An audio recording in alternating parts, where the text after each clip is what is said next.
she comes back and comes to a business claim, right, which is the issue in this particular appellate case, is that she's coming back for a business claim, which again, they had agreed to certain payouts. And we'll give some idea. Like, the payout was, I think, like 3.75, and then maybe another kicker of a bonus of 500,000. So let's that say was 4 to 5 million. But that was a cap. That wasn't a guaranteed payout. That was the husband's side viewed that as a cap. So basically, from the facts, and there's not a lot available, and the difference between the divorce trial and the appeal, and if there is one, and then this business trial and the appeal, the only things we see on appeal is what was objected to. Everything that is not objected to is technically invisible on appeal, and that's the instance here. So we're really focused on this claim where it's the wife bringing a claim on behalf of the marital business. So it's a derivative claim. She had a marital interest in that business, and there were issues of whether she was actually a member of that LLC.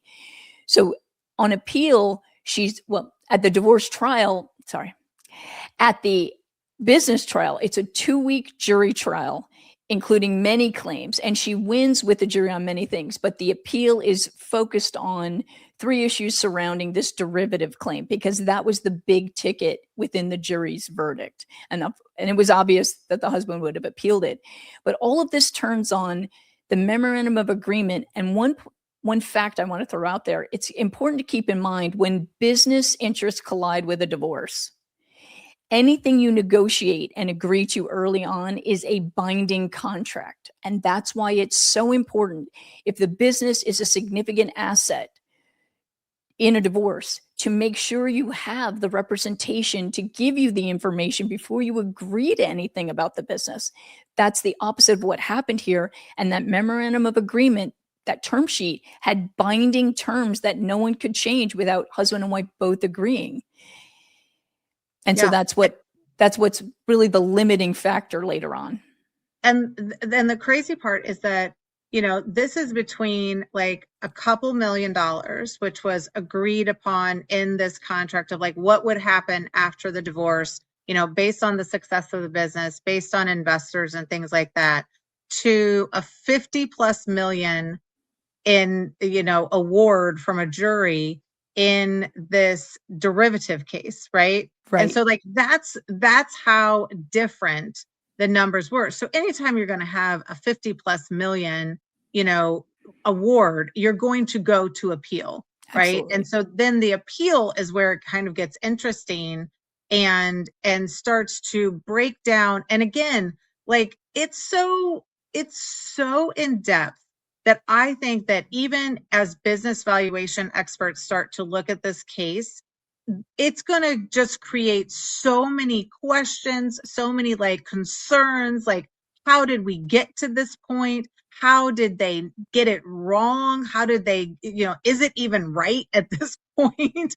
Because there was lack of foundation for a business valuation. There was lack of the appropriate legal representation, because again, if you're into divorce, you're more concerned about the divorce issues, not really understanding the implications of what you're agreeing to. And did you pull in the right people? But at the end of the day, if again, that is your major asset, then it's going to be the best idea is to get either a second opinion, get other people involved. Like we've always pulled in, for the most part, divorce attorneys are not necessarily equipped to deal with these very highly complex cases. And so pulling in an IP attorney or a transaction attorney, because a lot of this, like this is almost like a post-transaction, litigation in some capacity. It absolutely is, because a key fact here, the memorandum of agreement required the marital business to divest itself for no value of its intellectual property. And that's one of the main holdings in the appellate decision. But the husband does not create holdco. The husband does not create IP newco. He tells the wife, and what is disturbing to me as a lawyer, he has a lawyer represent to the wife and her attorney that these companies have been created, and that's false. So there's a whole lot going on here. The big villain in the jury's eyes was the husband. And it looks like there were a lot of facts to back that up. So he does not create holdco. He does not create IP newco. But what he does do, the date, one of the key dates in the divorce. So the memorandum of agreement is incorporated into an agreement incident to divorce, and that is specific to Texas. This is a Texas divorce.